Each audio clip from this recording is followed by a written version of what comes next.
अस्सलामु अलैकुम वरहमतुल्लाहि वबरकातुहू। अल्हम्दुलिल्लाहि वहदह वस्सलातु वस्सलामु अला मन ला नबिय्य बअदह, अम्मा बअद। क़ाल अल्लाहु तबारक व तआला वला तहसबन्न अल्लाह गाफ़िलन अम्मा यअमलु ज़ालिमून इन्नमा युअख्खिरुहुम लियौमिन तशख़सु फ़ीहिल अबसार। वक़ाल रसूलुल्लाहि सल्लल्लाहु अलैहि वसल्लम इन्नल्लाह ला युमलि ज़्ज़ालिम हत्ता अख़ज़हु लम यफ़्लुतहु औ कमा क़ाल नबी सल्लल्लाहु अलैहि वसल्लम। मोहतरम बुजुर्गों, अजीज दोस्तों और नौजवानों, सीरत पाक का सिलसिला चल रहा है। नबी पाक सल्लल्लाहु अलैहि वसल्लम के मुताल्लिक हज़रत खदीजा रज़ी अल्लाह अन्हा ने जिन 7 सिफात का मुज़ाकरा किया है, हम उसी पर गुफ्तगू कर रहे हैं, जिसमें से 3 सिफात को हमने सुना।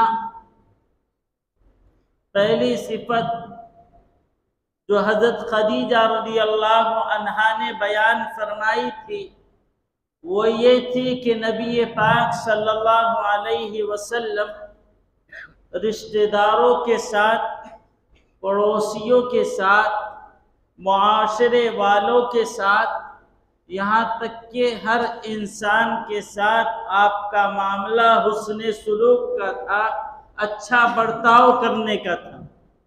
रिश्तेदारी का भी हक अदा करते, पड़ोसियों का भी हक अदा करते और सोसाइटी और मुआशरे में रहने वालों के साथ भी आप अच्छा मामला किया करते थे। दूसरी सिफत ये बयान की गई थी कि नबी पाक सल्लल्लाहु अलैहि वसल्लम हर एक इंसान के बोझ को उठाया करते थे। मतलूब और मकसूद ये था कि नबी पाक सल्लल्लाहु अलैहि वसल्लम तमाम इंसानों की ज़रूरतों को, उनके तकाज़ों को पूरा करने की कोशिश किया करते थे। बीमार होते इयादत करते, तसल्ली के कलिमात कहते, मसाइल परेशानियों में मुब्तला है, मसाइल और परेशानियों को दूर करने की फिक्र और कोशिश किया करते थे। गर्ज ये कि एक इंसान को दूसरे इंसान से जो हमदर्दी और जो हौसले की ज़रूरत हुआ करती थी, वो तमाम नबी पाक सल्लल्लाहु अलैहि वसल्लम इख्तियार किया करते थे। तीसरी सिफत ये बयान की गई थी कि आप अलैहि सलातु वस्सलाम जो अपाहिज होते, जो पैरों से माजूर होते, हाथ से माजूर होते, नाबीना होते, ऐसे अपाहिजों का आप इंतजाम किया करते थे, उनका, उनके घर वालों का, कि कुछ कमा कर उनकी ज़रूरतों को पूरा किया करते थे, या बैतुल माल के ज़रिए से या सहाबा किराम से कहलवा कर उनकी मदद किया करते थे। तो ये 3 सिफात पर हमने मुज़ाकरा किया था कि ये तीनों सिफतें जो है ये हमारे अंदर भी होना चाहिए। चौथी सिफत नबी पाक सल्लल्लाहु अलैहि वसल्लम की जो हज़रत खदीजा रज़ी अल्लाह अन्हा बयान कर रही है, वो ये कि आप अलैहि सलातु वस्सलाम हमेशा सच्ची बात किया करते, सच बोला करते थे। वो तस्दुक़ल हदीस, कि आपकी बात में सच्चाई हुआ करती थी, हर मौके पर, हर हालात में। यहाँ तक कि अगर आप अलैहिस्सलातु वस्सलाम, आप सल्लल्लाहु अलैहि वसल्लम अगर किसी से मजाक किया करते थे तो मजाक में भी सच बोला करते थे। नबी पाक सल्लल्लाहु अलैहि वसल्लम ने कोई ऐसा मौका नहीं है, ऐसे हालात नहीं है कि आपने जो है नाउज़ुबिल्लाह झूठ बोला। हम और आप ये बातें करते हैं और कहते हैं कि कभी कभी मौका और हालात देखकर हमें बात करनी पड़ती है कि हम जो है अगर झूठ नहीं बोलेंगे उस मौके पर, उस हालत में, तो हमारा नुकसान हो जाएगा, हम बर्बाद हो जाएंगे। तो आजकल तो जो है इंसान जो है झूठ बोलकर और इस गुनाह वाले काम को करके अपने आप को अक्लमंद कह रहा है, अपने आप को चालाक कह रहा है कि मैंने जो है बात बनाकर, हालांकि बात झूठी है, झूठी मोटी बात बनाकर जो है सामने वाले को वरगला दिया, उसको जो है गलत बात की तरफ निशानदही की या गलत बात उससे कही, और ये कह रहे कि हम अक्लमंद हैं, हम होशियार हैं, हम चालाक हैं, हमने तो उसको उल्लू बना दिया। तो बहरहाल नबी पाक सल्लल्लाहु अलैहि वसल्लम ने किसी भी मौके पर जो है वो झूठ का सहारा नहीं लिया। हम तो मौका हर हालत में जहां मौका मिला झूठ का सहारा ले लिए। तो ये जो है ये गुनाह और ये बुराई जो है आम हो चुकी है, यहाँ तक कि इसको कोई झूठ भी नहीं समझता है।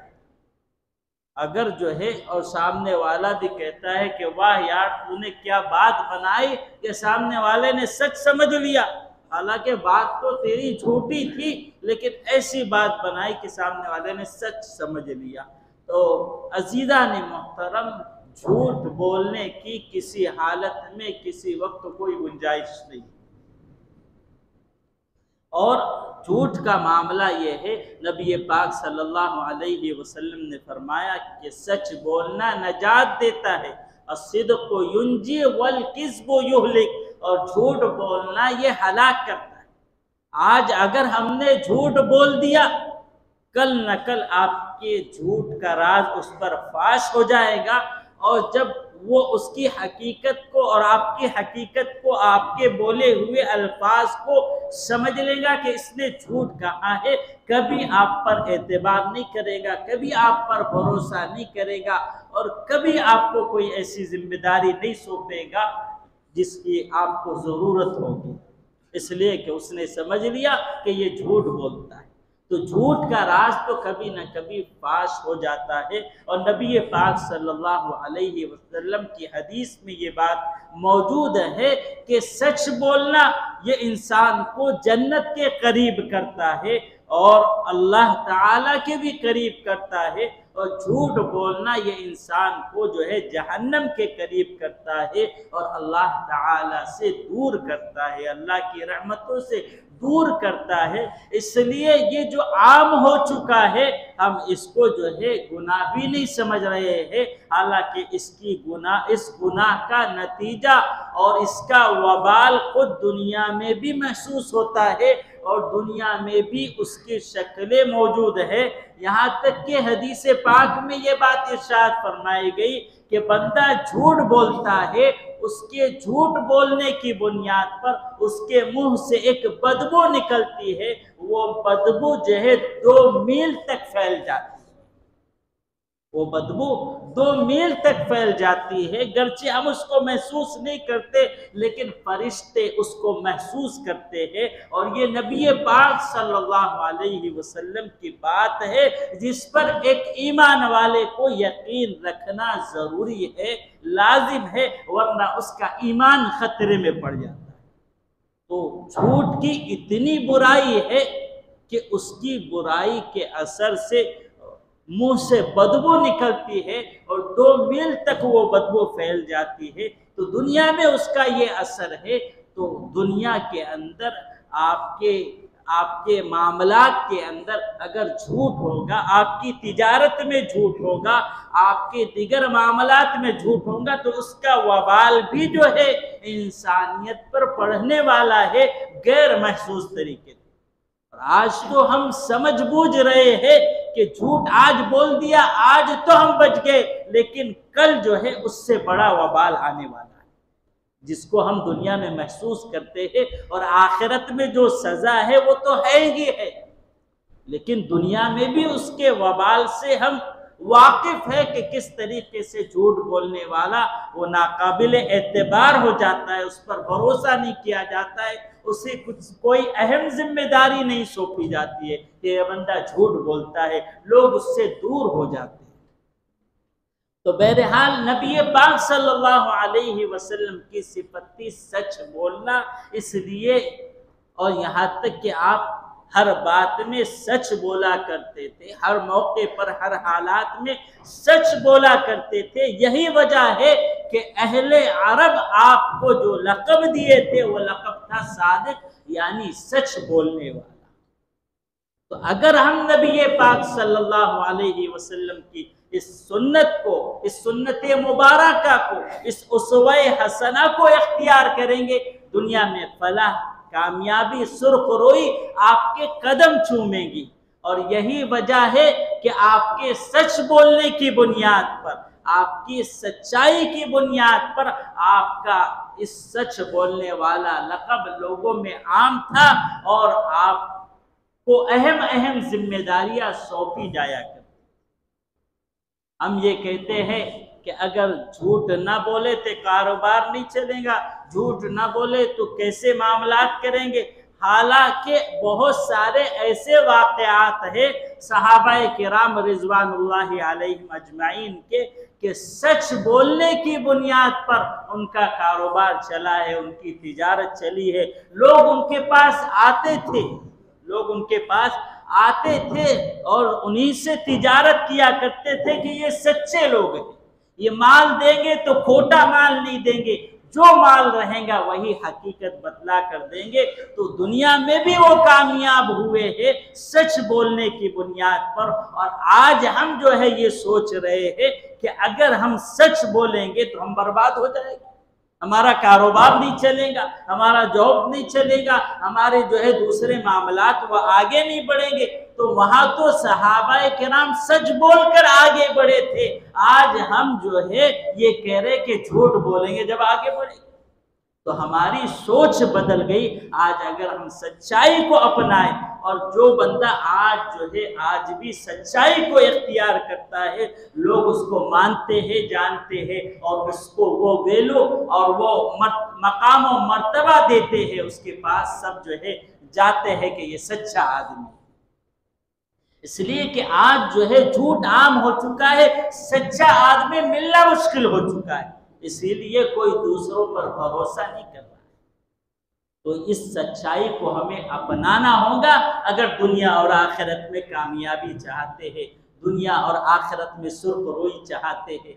और एक सिफत नबी पाक सल्लल्लाहु अलैहि वसल्लम की जो हज़रत खदीजा रज़ी अल्लाह ताला अन्हा ने बयान फरमाई, वो तो अद्दुल अमाना के नबी पाक सल्लल्लाहु अलैहि वसल्लम अमानतों को अदा करने वाले कि आपके पास सच्चाई की बुनियाद पर अमानतें रखी जाती थी। लोग अपने मालों को नबी पाक सल्लल्लाहु अलैहि वसल्लम के पास रखते थे बतौर अमानत कि ये सच्चा आदमी है, ये अमीन आदमी है।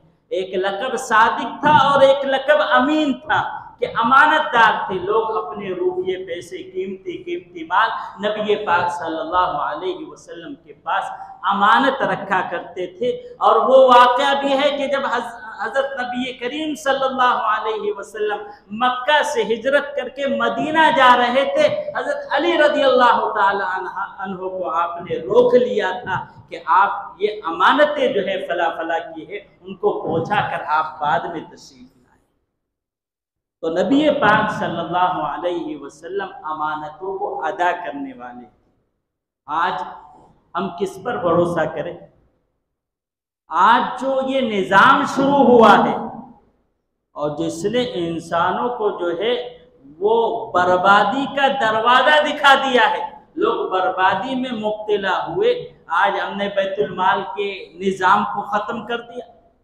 जो इस्लामी निज़ाम था बैतुल माल का, वहाँ जो है मालदार लोग अपने पैसे को जमा किया करते थे, रखा करते थे अमानत के तौर पर। उससे जो है गरीबों का, जरूरतमंदों का ख्याल रखा जाता था, जरूरतों को पूरा किया जाता था।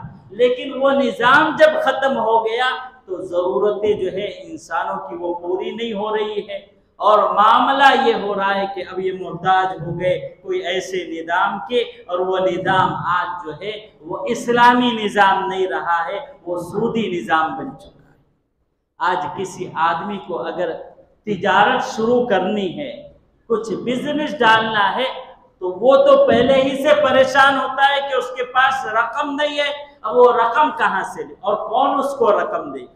पहले निजाम था बैतुल माल का, वहां जाकर जो है जरूरतमंद कि मैं आगे बढ़ना चाहता हूँ, तिजारत करना चाहता हूँ, उसको माल दिया जाता था, वो माल वापस लौटा दिया करता।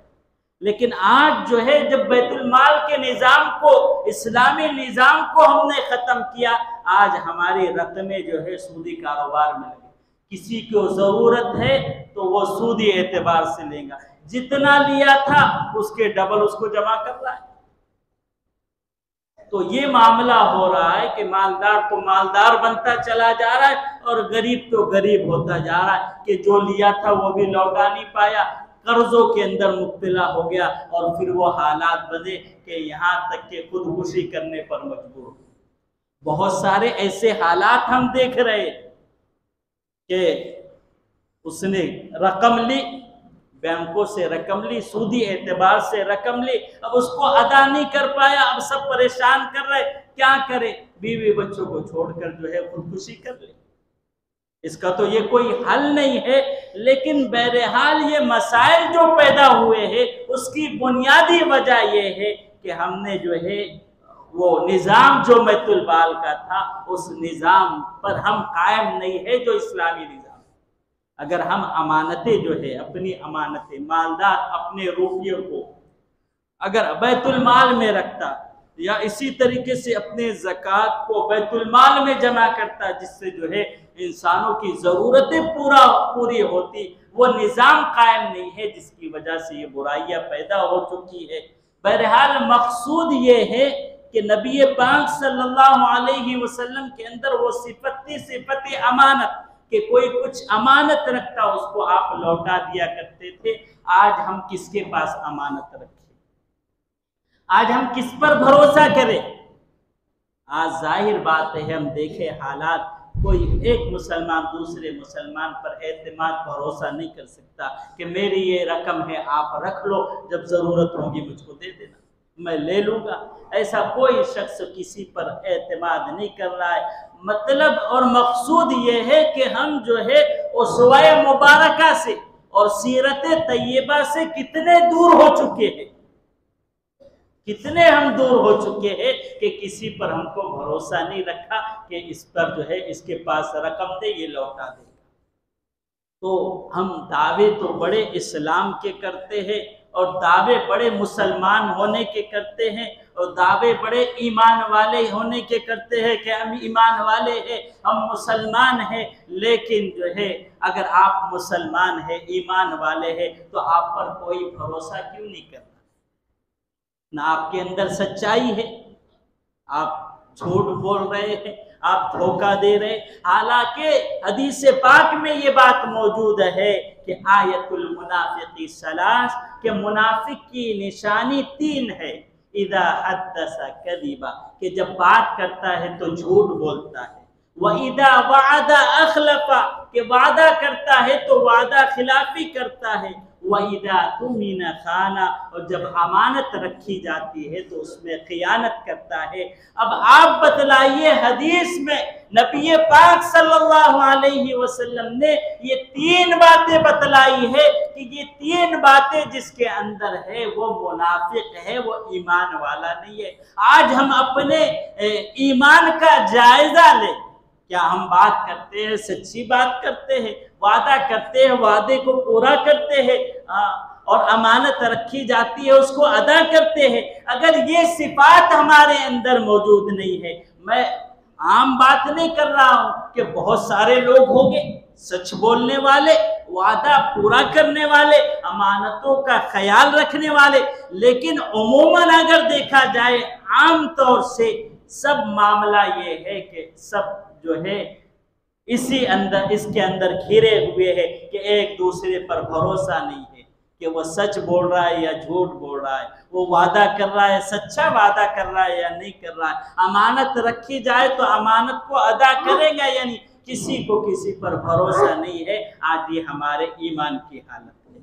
आज हम अपने ईमान का जायजा ले तो ये इसकी फिक्रे कौन करेगा, इसकी फिक्रे कौन करेगा कि ईमान वाली ये सिफत और नबी पाक सल्लल्लाहु अलैहि वसल्लम वाली ये सीरत तैयबा और ये उसवा मुबारका इंसानियत की जिंदगी में आ जाए, इसकी भी तो फिक्र करने की जरूरत हो। तो खास तौर से जो ईमान है वो सिर्फ इबादतों का नाम नहीं है, सिर्फ इबादतों का नाम नहीं है कि आप नमाज पढ़ रहे हैं। नमाज के साथ फरमाया गया कि ईमान के साथ जो है इबादत है और इबादत के साथ मामलात है। मामलात आपके कैसे है?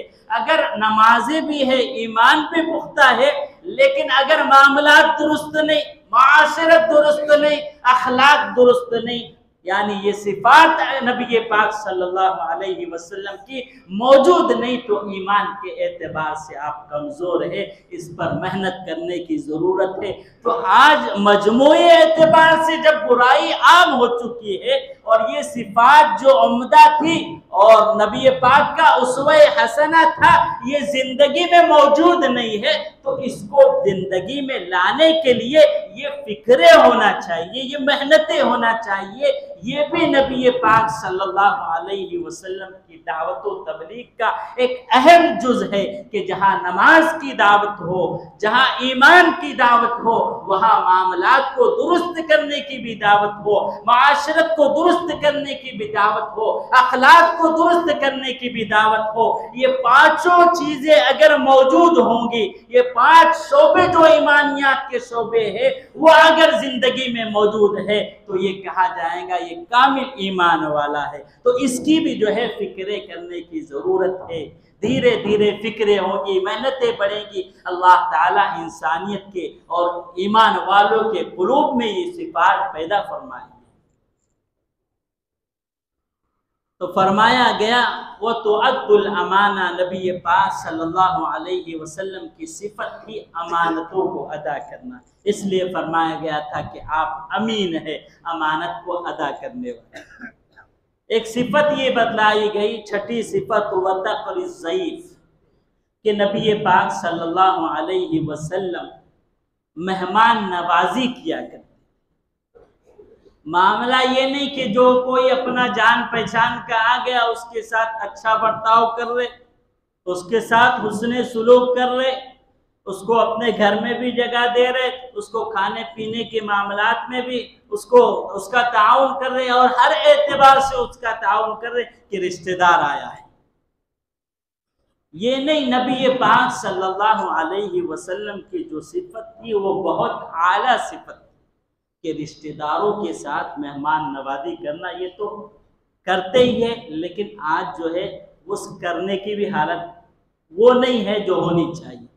कि कोई रिश्तेदार आ गया, अब वो अगर मालदार है और अच्छा खासा है तो उसकी जो है या उसकी जो है मेहमान नवाजी कर रहे, लेकिन वो रिश्तेदार जो गरीब है, वो रिश्तेदार जिससे कोई मतलब नहीं है, जो कोई काम में नहीं आ सकता, तो सोचता है कि ये बंदा क्यों आया यहाँ मेरे पास क्यों आया, कोई ज़रूरत लेकर आया होगा, कोई तकादा लेकर आया होगा, तो उसको बाहर के बाहर जो है टाल दीजिए, इसलिए कि उससे कोई मतलब निकलने वाला नहीं, उससे कोई फायदा होने वाला नहीं। तो अखलाकी हालत इतनी बिगड़ चुकी है कि मेहमान नवाजी उसी की करते हैं जिससे काम निकलेगा, जिससे फायदा होगा, जो मालदार होगा, कल को आगे हमारा जो है साथ देगा, सहारा बनेगा, हमको सपोर्ट करेगा, उसी की मेहमान नवाजी हो रही। यहाँ तक कि अगर अखलाकी हालत और उसकी गिरावट को देखा जाए तो मामला ये होता है कि बीवी शोहर के माँ बाप को बर्दाश्त नहीं कर रही, कि चंद दिनों के लिए आ गए, कहा कि मैं तो जो है नौकरानी थोड़ी हो कि कोई भी आ रहा है और कोई भी खा के जा रहा है, सबका बनाना, सबका खिलाना, सबकी खिदमत करना, मैं तो बस मेरे जिम्मे आपकी खिदमत है, किसी की नहीं करोगे, जाओ होटल से लाओ खिला दो, यहाँ घर में लाना भी नहीं।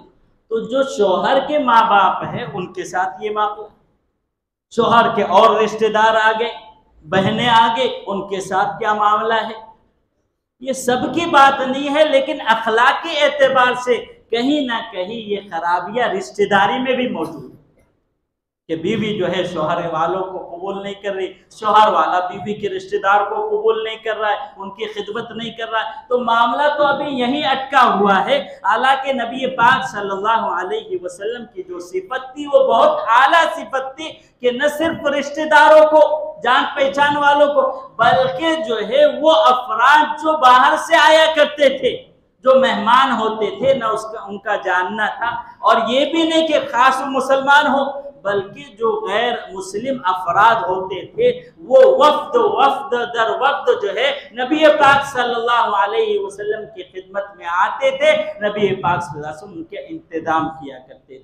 और हालांकि वहां पर गुर्बत थी जिसका इंतजाम नबी पाक सल्लल्लाहु अलैहि वसल्लम कर सकते थे, करते थे। वरना ये होता कि मस्जिद में जो है पता चलता कोई मेहमान आया है, नबी पाक सल्लल्लाहु अलैहि वसल्लम फरमाते कि फला मेहमान आया है, कौन जो है जियाफत करेगा, कौन मेहमान नवाजी करेगा, कौन खाना खिलाएगा। और वो वाकया मैं हमेशा बतलाया करता हूँ कि एक सहाबी ने किस तरीके से जो है मेहमान नवाजी की और किस तरीके से जो है उस मेहमान के साथ सलूक किया, जिसकी तारीफ खुद अल्लाह ताला ने कुरान मजीद में फरमाई कि एक मेहमान आया, नबी पाक सल्लल्लाहु अलैहि वसल्लम ने ऐलान फरमाया कि फला मेहमान आया है, कौन मेहमान नवाजी करेगा। वो सहाबी उठे, मैं करूँगा। घर गए, घर मालूम किया तो सिर्फ इतना खाना था कि एक आदमी खा सके, दूसरा आदमी खाए तो पेट एक आदमी का नहीं भरेगा, एक आदमी के पुरता थोड़ा खाना था। अब वो सहाबी गए और चूंकि पहले चिराग हुआ करते थे तो बीवी को अपने समझाया कि खाना निकालना और चिराग को बंद कर देना। बीवी ने वैसे ही किया, खाना निकाला, चिराग बंद कर दिए। अब ये सहाबी जो है वो जो है सामने वाले मेहमान को खाना खिला रहे, खुद जो है लुकमा बनाते हैं, मुंह तक लेके जाते फिर रख देते। मामला ये हुआ कि सामने वाले सहाबी को पता भी नहीं चला और उसको पेट भर खाना खिला दिया। अल्लाह ताला को ये अमल इतना महबूब हुआ, इतना पसंद आया कि अल्लाह ताला ने कुरान मजीद में आयत उतारी, वयुसिरूना अला अनफुसिहिम वलौ काना बिहिम खसासा, कि खुद अपने पास नहीं होता है लेकिन दूसरों को खिलाते हैं। नबी पाक ने फरमाया कि अल्लाह ने उस सहाबी की, कि किस सहाबी के साथ ये मामला हुआ, किस सहाबी ने ये अमल किया, अल्लाह ने बतलाया मैंने किया। कहा कि अल्लाह को आपका ये अमल बहुत पसंद आया, बहुत महबूब हुआ। अल्लाह ने कुरान मजीद में तारीफ फरमाई।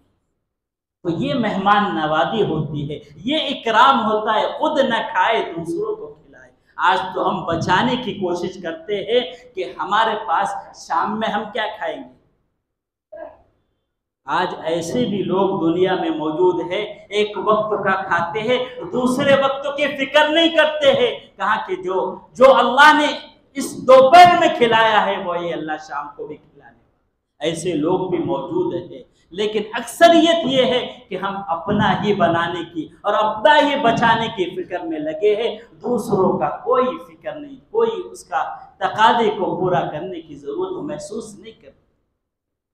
सातवीं सिफत ये बतलाई गई, वतुईनु अला नवाइबिल हक, कि नबी पाक सल्लल्लाहु अलैहि वसल्लम हक की पैरवी में, हक का साथ देने में, हक का ताउन करने में, उसकी आयानत करने में आप मदद किया करते। हम और आप हक जानते हैं, हक क्या है, बातिल क्या है, सब समझ में आ रहा है, लेकिन हक के लिए खड़े नहीं होते। हक पर कौन है, बातिल पर कौन है, जरा अगर आम सोच से और एक साफ सोच से हम अंदाजा लगाए तो समझ में आ जाएगा हक पर कौन है और बातिल पर कौन है। हम किसको कहेंगे हक पर कौन है? एक घर है, आपके घर में अगर कोई आदमी घुस आए और ये कहने लगे मेरा घर है, तो क्या आप उसको कहेंगे हाँ भाई चलो आप ही रह लो, आप ही का घर है, खाना भी खाओ, कपड़े भी पहनो, सब कुछ तुम्हारा हो जाएगा, हाँ आप ही का सब कुछ? क्या हम ऐसा करेंगे? हम किसको हक पर कहेंगे? जिसके घर में घुस आए हो, उसका खाना खा रहे हो, उसके तमाम चीजों को इस्तेमाल कर रहे हो, और ये कह रहे कि नहीं वो जो है, जो घर से निकालने की कोशिश कर रहा है वो नाहक है। तो आम नौजवान भी, आम इंसान भी इस बात को समझ नहीं रहा है। आम इंसान उसको गलत कह रहा है जो अपने घर से निकाल रहा है। भाई रहने दो, क्यों निकाल रहे हो? कि आप अपने घर में किसी को घुसकर जो है ये कहेंगे कि जो चाहे करो? तो इतना तो अकल में आता है। नौजवान की हमारी सोच कहाँ गई? नौजवान की हमारी सोच कहाँ गई? घर में घुसकर हम पर डेयरिंग कर रहा है, हम पर गुस्सा बता रहा है, और हमारी तमाम चीजों को जो है वो कब्जा कर रहा है, और फिर भी हम ये कह रहे हैं कि वो निकाले नहीं, उनको रहने दे। तो अज़ीज़ान मोहतरम, सोचने समझने की बात यह है कि आम इंसान भी अगर ये सोचेगा तो उसकी समझ में आ जाएगा कि हक पर कौन है और बातिल पर कौन है। तो अब नबी पाक सल्लल्लाहु अलैहि वसल्लम की ये सिफत थी कि हक का साथ दिया करते। हम देख रहे हालात हमारे सामने हैं कि किस तरीके से इंसानियत पर जुल्म सितम हो रहा है, और ये न समझे कि अल्लाह गाफिल है। अल्लाह ताला कुरान मजीद में इरशाद फरमाते हैं, वला तहसबन्नल्लाह गाफिलन अम्मा यअमलुज़्ज़ालिमून इन्नमा युअख्खिरुहुम लियौमिन तशख़सु फीहि अल-अबसार, कि अल्लाह को गाफिल न समझो जालिमों के मुताल्लिक, कि जालिम जो जुल्म सितम कर रहे इंसानियत पर, अल्लाह को गाफिल न समझो। अल्लाह ढील दे रहा है, अल्लाह मोहलत दे रहा है, लेकिन अल्लाह की जब पकड़ आएगी, अल्लाह ताला दूसरी आयत में इरशाद फरमाते हैं, वकज़ालिका अख़्ज़ु रब्बिक इज़ा अख़ज़ल क़ुरा वहिय ज़ालिमा इन्न अख़ज़हु अलीमुन शदीद, कि इसी तरह अल्लाह की पकड़ होती है। जब अल्लाह ताला पकड़ते हैं तो कैसे अल्लाह ताला ने कौम सबूत को, कौम लूत को, कौम हूद को सफ़े हस्ती से मिटा दिया कि उनका नामो निशान नहीं बचा। तो याद रखिए, जालिम भी जो है उसको जुल्म के लिए ढील दी जा रही है अल्लाह की जानिब से। ये ढील है अल्लाह की जानिब से कि इंसानियत पर जुल्म सितम हो रहे, नहत्तों पर जुल्म सितम हो रहे, जुल्म सितम की बारिश बन चुकी है, हजारों और लाखों इंसान तबाह और बर्बाद हो रहे, लेकिन आज हमको एहसास नहीं, आज हमको एहसास नहीं। अल्लाह जो करना चाहते वो करेंगे। अल्लाह के लिए हमारे मदद की, हमारे जो है मदद की जरूरत नहीं है। अल्लाह अपने इंसानियत का बदला और अपने इस्लाम के बुनियाद पर जुल्म शिकार होने का बदला अल्लाह खुद ले लेंगे। लेकिन अल्लाह देखना चाहते हैं कि तुम्हारे अंदर वो कल्ब मौजूद है जो ईमान वाले का होता है, वो कल्ब है या नहीं, वो दिल है या नहीं, जो इंसानियत के लिए तड़पे, जो मुसलमानों के लिए तड़पे। अल्लाह ताला तो आपके दिल को देखना चाहते हैं कि आप तड़प रहे हो या नहीं, आप गमजदा हो या नहीं, आप इंसानियत का दर्द अपने दिल में रखते हो या नहीं। अल्लाह ये देखना चाहते हैं। कल को ये ना हो कि जालिम के साथ हम भी पिसे चले जाए, जालिम पर अल्लाह का कहर उतरे, जालिम पर अल्लाह का अजाब उतरे और हम भी उसके साथ उस अजाब में मुब्तला हो जाए। इसलिए कि हमने भी हमारी खामोशी, हमारा चुप रहना, हमारा मदद न करना, हमारे दिल का न तड़पना अल्लाह ताला के कहर को और अजाब को हम पर भी जो है नादिल न कर दे। इसलिए हमारी जिम्मेदारी बनती है कि हम वो तड़पने वाला दिल जो ईमान वाले का होता है वो तड़पे और अल्लाह के हुजूर हम जो है दुआओं का एहतिमाम करें। हमसे जो बन सके हम जो है मजम्मत के कलिमात कह सकते हैं कि इंसानियत पर जुल्म हो रहा है, खून बहाया जा रहा है, हम इसके खिलाफ है, हम इसकी मदम्मत करते हैं। हम अपनी जुबान से ये बोले भी और अपनी दुआओं में उन मजलूमीन को शामिल रखे जिन पर जुल्म हो रहा है। ये जुल्म बुनियाद ईमान है, ईमान की बुनियाद पर, इस्लाम की बुनियाद पर, मुसलमान होने की बुनियाद पर जुल्म सितम सह रहे हैं। कल को ये ना हो कि अल्लाह की पकड़ आ जाए। कम अज कम हम वो मामला तो कर सकते थे कि एक चिड़िया जो है, जब हजरत इब्राहिम अलैहिस्सलाम को आग में डालने लगे, एक चिड़िया ने अपनी चोंच में पानी ले लिया। दूसरी चिड़िया पूछने लगी कहाँ जा रहे हो? कहा कि इब्राहिम अलैहिस्सलाम जो अल्लाह के नबी है उनको जलाया जा रहा है, उनको आग के सुपुर्द किया जा रहा है, मैं चोंच में पानी लिए हुए जा रही हूँ कि उसको बुझा दूं। कहा कि इस पानी से क्या होगा? वो चिड़िया ने ये कहा कि कल को अल्लाह कहे मेरे हबीब को, मेरे नबी को जलाया जा रहा था, कौन मदद कर रहा था, मेरा नाम भी उसमें शामिल हो जाए। मेरे अजीजों, हम जो कर सकते हैं वो करने की कोशिश करें। कल को हम अल्लाह के सामने पकड़ का सबब ना बने, अल्लाह के अजाब में मुब्तला होने का सबब ना बने कि ना हम तड़पे थे, ना हम रोए थे, ना हमने दुआएं की थी, ना हमारी जुबान पर उनके बुरे कलिमात थे जो जुल्म कर रहे थे, जो जालिम थे, उनके खिलाफ हमारे कलिमात, हमारे बोल भी ना हुए। कल को अल्लाह पकड़ न फरमा दे। इसलिए इस मौके पर जो नबी पाक सल्लल्लाहु अलैहि वसल्लम की सिफत बतलाई गई कि हक के साथ खड़ा होना, हक की मदद करना, मुमकिन है हक की मदद करे, जैसे मुमकिन हो हक का ताउन करे, हक के साथ खड़े हो जाए, हक की मदद करे और दुआओं का एहतमाम करे। जो हमसे हो सका है वो हम करें। अगर हम कुछ नहीं कर रहे, उनके लिए नहीं तड़प रहे, उनके लिए नहीं रो रहे, उनके लिए दुआएं नहीं कर रहे हैं, तो आप ईमान कामिल और मोमिन कामिल होने के लायक नहीं है। इसलिए अजीज़ान मोहतरम, हालात हमारे सामने है, हम खूब दुआओं का एहतमाम करें, खूब अपने दिल में तड़पे उन ईमान वालों के लिए जो अपने ईमान के खातिर अपनी जानों का नजराना पेश कर रहे, घर से बेघर हो गए हैं, औरतें बेवा हो गई है, बच्चे यतीम हो गए, खानदान के खानदान तबाह हो गए हैं, रास्तों पर आ चुके हैं। हम उनके लिए कम से कम दुआओं का एहतमाम करें, अल्लाह उनकी मदद फरमाए और मुमकिन होगा जज्बा रखे हम उनके लिए, उन ईमान वालों को सलाम करते हैं, उनको हौसले के साथ याद करते हैं और उनके इस दर्द में हम अपने आप को शामिल रखें। जो बातें कही गई है अल्लाह ताला अमल की तौफीक नसीब फरमाए। व आखिर दावाना